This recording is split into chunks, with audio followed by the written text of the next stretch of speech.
আপনারা সকলেই জানেন যে মাননীয় প্রধানমন্ত্রী শেখ হাসিনাকে আমি অত্যন্ত মানে আমার একদম মানে মার পরে যে নারীকে আমি অনেক বেশি ফলো করি বাইডেন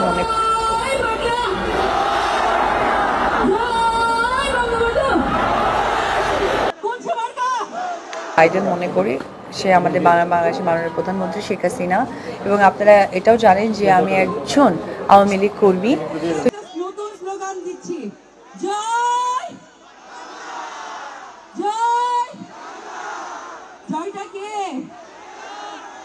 তো সেই জায়গা থেকে যখন ওনাকে নিয়ে কোনো কাজের প্রপোজাল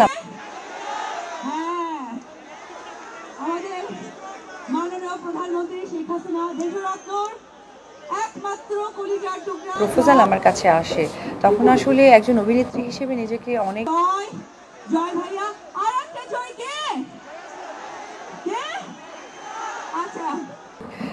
সাহসী মনে হয় এবং অনেক সৌভাগ্যবতী